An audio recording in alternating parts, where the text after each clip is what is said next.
नमस्कार विद्यार्थी मित्रांनो, मी प्रमोद चौधरी क्रांती इंग्लिश अकॅडमी धुळेमध्ये आपले स्वागत करतो। मागच्या व्हिडिओमध्ये आपण आर्टिकलचा अभ्यास केला होता। आर्टिकलचे 3 प्रकार असतात, ए, ॲन आणि द। हे तीन पैकी आपण 2 आर्टिकलचा अभ्यास आपण करत आहोत, ए आणि ॲन।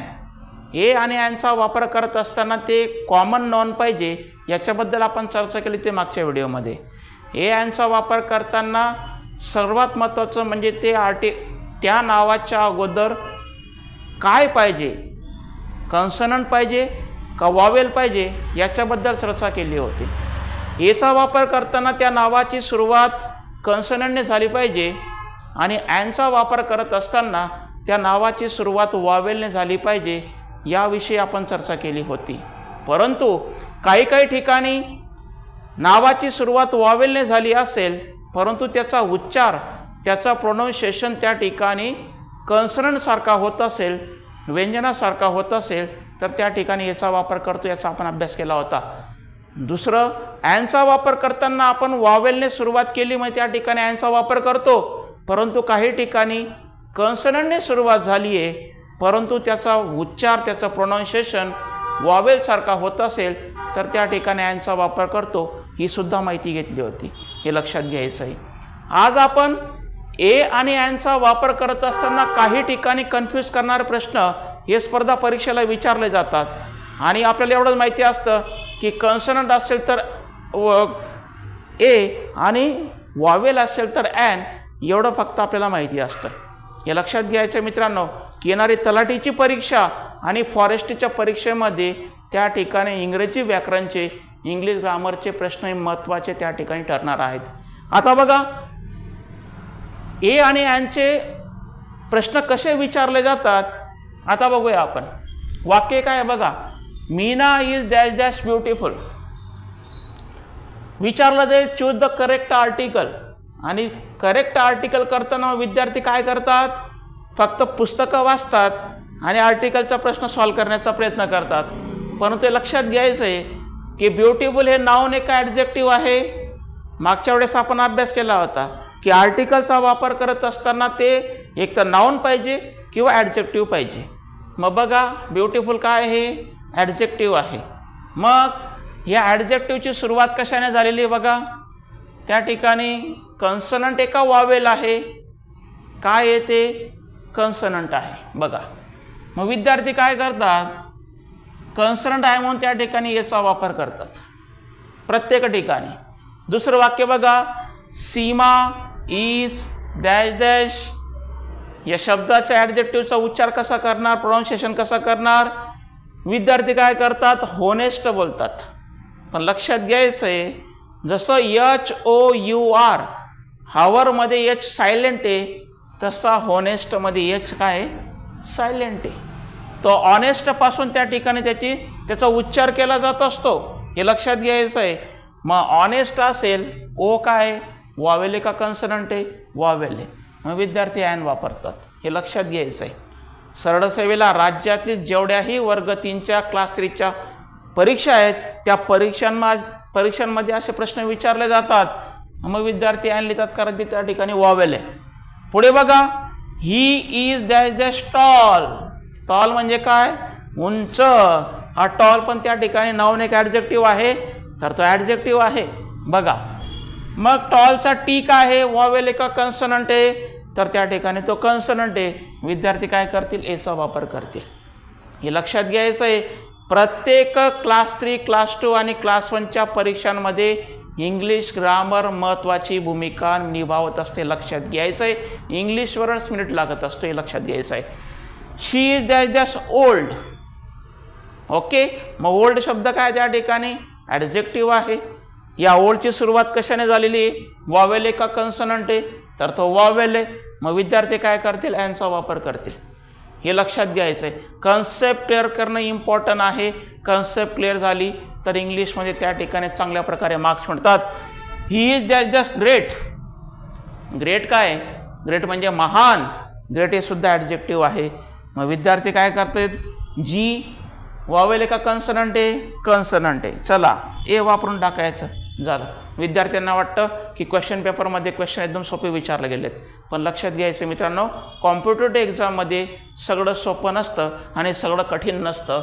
आता हे ब्युटिफुल, ऑनेस्ट, टॉल, ओल्ड आणि ग्रेट हे सगळे ॲडजेक्टिव्ह आहेत, सगळे विशेषणं आहेत. मग विशेषणाची सुरुवात जर कन्सोनंटने झाली असेल तर एचा वापर आणि वॉवेलने झाली असेल तर तिथं ॲनचा वापर केला तर याचा अभ्यास आपला झालेला आहे, हे लक्षात घ्यायचं आहे. आता बघा मग कन्सोनंट असेल तर ए आणि वॉवेल असेल तर ॲन याचा उपयोग आपण करून टाकला. मग हे बरोबर आहे का चुकीचं हे लक्षात घ्यायचं आहे. या प्रत्येक ठिकाणी ए आणि ॲनचा वापर केला आपण, ॲडजेक्टिव्हच्या अगोदर ए आणि ॲनचा वापर केला, पण लक्षात घ्यायचं आहे हे सर्वच्या सर्व उत्तर आपले चुकीचे आलेले आहेत. मग ते चुकीचे का आलेले आहेत याचा अभ्यास आपण केलेला पाहिजे. काय लक्षात घ्यायचं की प्रत्येक वाक्यामध्ये ॲडजेक्टिव्ह, फक्त ॲडजेक्टिव्ह असेल आणि त्या ॲडजेक्टिव्ह नंतर जर नाऊन नसेल तर त्या ठिकाणी आर्टिकलचा वापर केला जात नाही, हे लक्षात घ्यायचं आहे.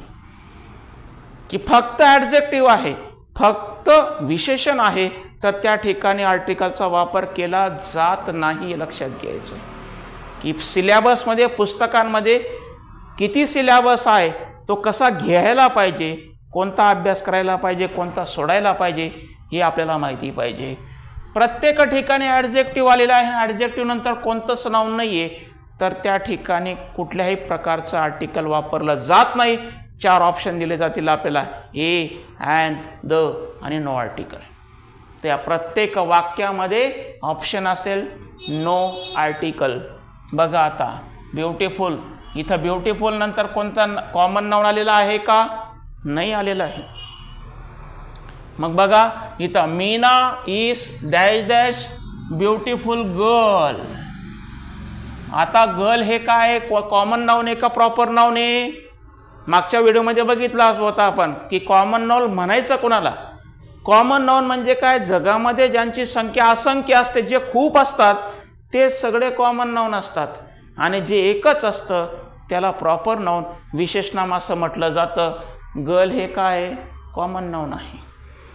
म्हणजे काय, ॲडजेक्टिव्ह नंतर जर कॉमन नाऊन येत असेल तर त्या ठिकाणी ए किंवा ॲनचा वापर करायचा असतो, लक्षात घ्यायचं आहे. सांगण्याचं तात्पर्य एकच की फक्त ॲडजेक्टिव्ह असेल तर कुठल्याही प्रकारचं आर्टिकल वापरायचं नाही. मात्र ॲडजेक्टिव्ह नंतर जर कॉमन नाऊन येत असेल ते पण सिंग्युलर कॉमन नाऊन, हे लक्षात घ्यायचं आहे.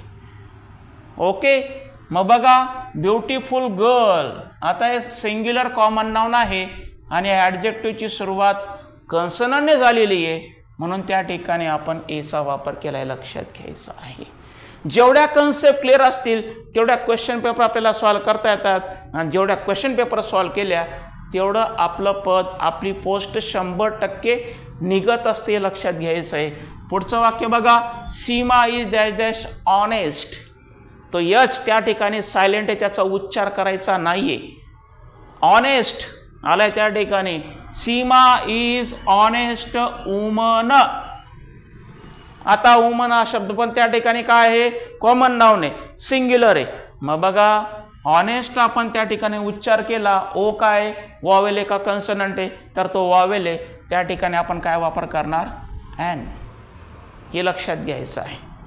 कितीही कन्फ्यूज करणारा स्पर्धा परीक्षेमध्ये प्रश्न विचारला इंग्रजी ग्रामरचा तर त्या ठिकाणी कन्सेप्ट क्लिअर असेल तर वेळ कमी लागतो आणि आपला कॉन्फिडन्स वाढतो आणि आपली पोस्टिंग निघून जाते.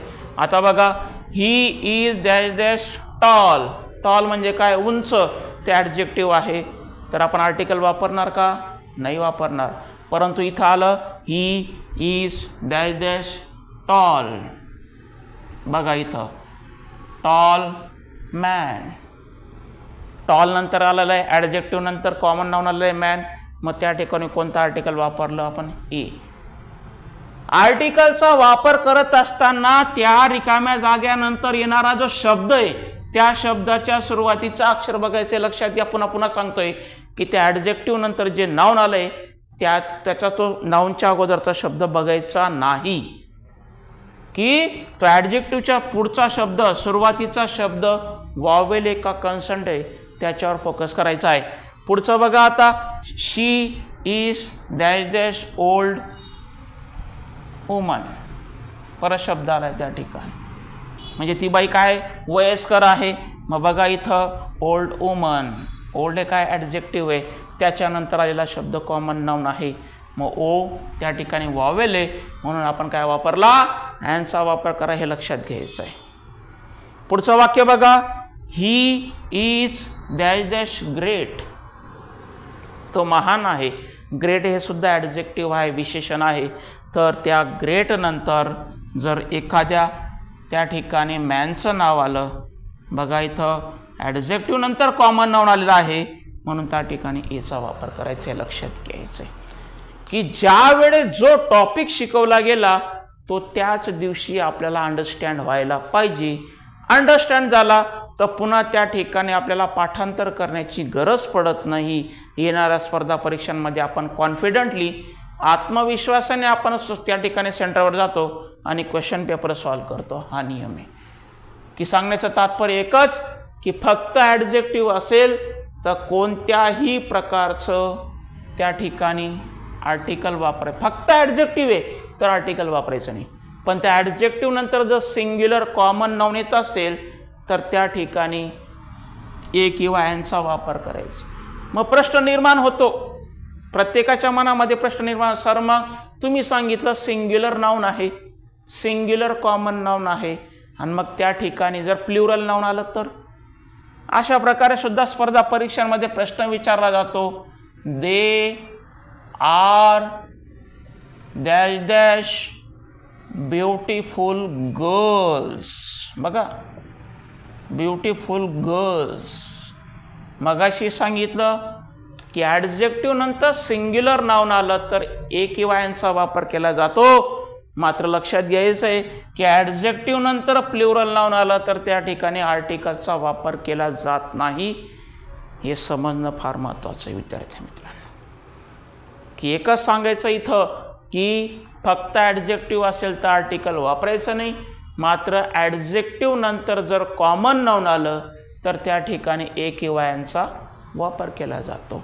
आणखीन कॉम्पिटेटिव्ह एक्झामला प्रश्न विचारला जातो, ॲडजेक्टिव्ह नंतर प्रॉपर नाऊन आलं तर मग तेव्हा काय करायचं हे लक्षात घ्यायचं आहे. बघा Shivaji Maharaj dash dash great empire.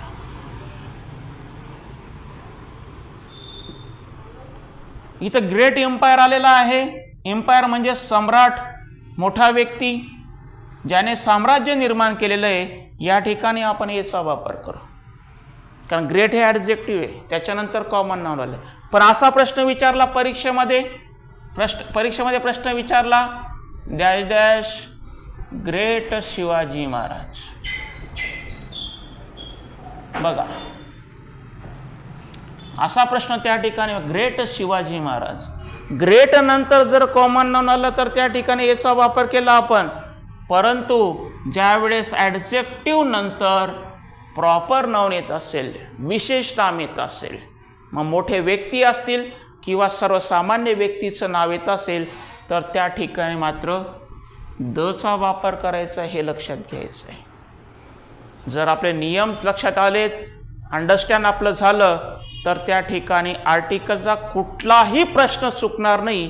हे तुम्हाला मी आत्मविश्वासपूर्ण सांगतो. ए आणि ॲनवर, विशेष करून एवर आणखीन त्या ठिकाणी विचारलं जातं.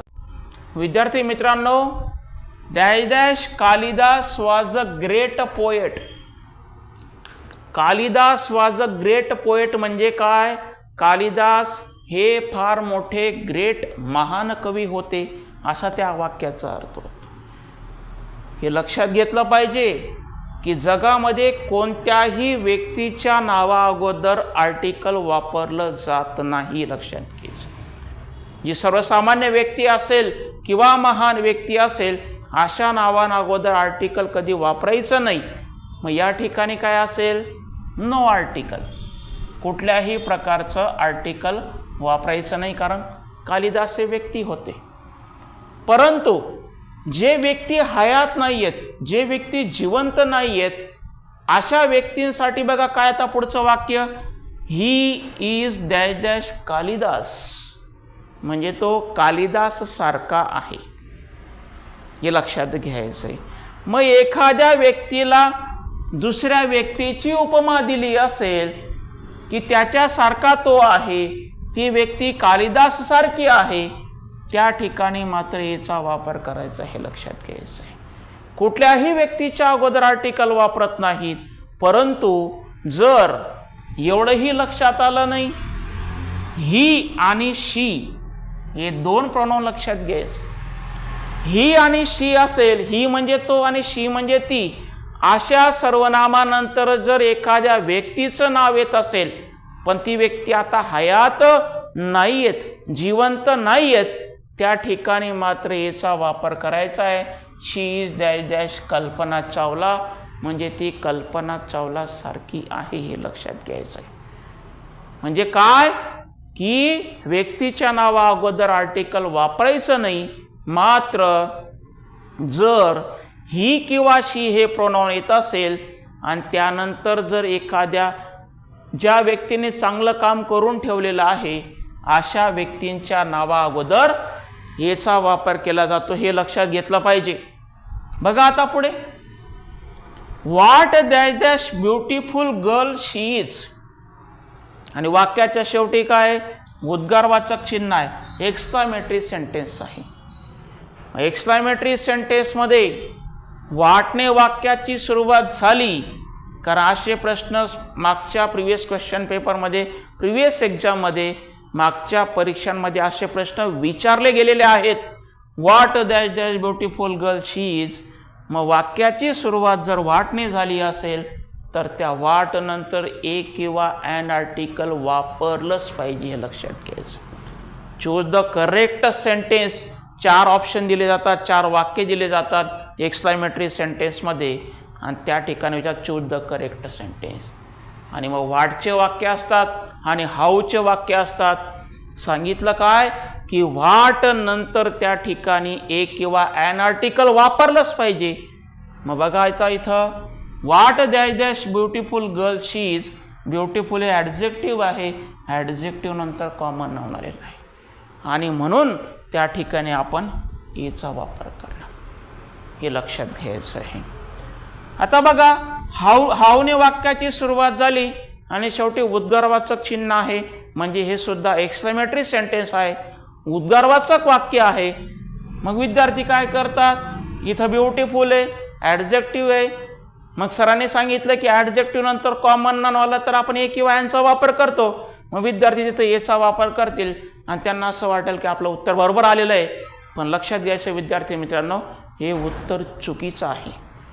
व्हॉटने सुरुवात झाली असेल तर व्हॉट नंतर ए किंवा ॲनचा वापर करायचा, मात्र जेव्हा हाऊने सुरुवात झाली असेल तर त्या ठिकाणी आर्टिकलचा वापर केला जात नाही, हे लक्षात घ्यायचं आहे.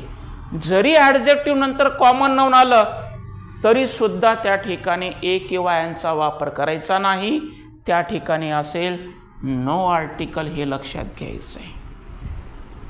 की ए किंवा ॲन या आर्टिकलवर कोणताही स्पर्धा परीक्षेमध्ये प्रश्न विचारला, मग ते क्लास 3 असेल, क्लास 2 असेल, क्लास 1 असेल, कोणत्याही स्पर्धा परीक्षांमध्ये कोणताही आर्टिकलचा प्रश्न विचारला तर तो आपल्याकडनं चुकीचा होणार नाही, हे लक्षात घ्यायचं आहे. ए आणि ॲन आर्टिकलबद्दल आपलं त्या ठिकाणी पूर्ण माहिती घेतलेली आहे. येणाऱ्या परीक्षांमध्ये ए किंवा ॲनवर त्या ठिकाणी कोणताही प्रश्न विचारला तर त्याच्याबद्दल आपल्याला कमी वेळेमध्ये आपण तो प्रश्न सॉल्व्ह करून टाकू, एवढा आत्मविश्वास आपल्याला त्या ठिकाणी या लेक्चरच्या माध्यमाने प्राप्त झालेला विद्यार्थी मित्रांनो. पुढच्या व्हिडिओमध्ये आपण द आर्टिकलचा विस्तृत आणि पूर्ण व्हास्ट असा अभ्यास करणार आहोत. कारण द आर्टिकलवर वर्ग 3, वर्ग 2 आणि वर्ग 1, क्लास 3, क्लास 2 आणि क्लास 1ला द विषयी जास्तीत जास्त डीपमध्ये, बेसिक लेवलला, मीडियम लेवलला आणि हाय लेवलला द आर्टिकलचे प्रश्न कसे विचारले जातात त्याची कन्सेप्ट आपण क्लिअर करणार आहोत मित्रांनो. त्याविषयी आपण त्या ठिकाणी माहिती घेणार आहोत. भेटू आपण पुढच्या व्हिडिओमध्ये पुन्हा माहिती घेऊन. धन्यवाद. थँक्यू.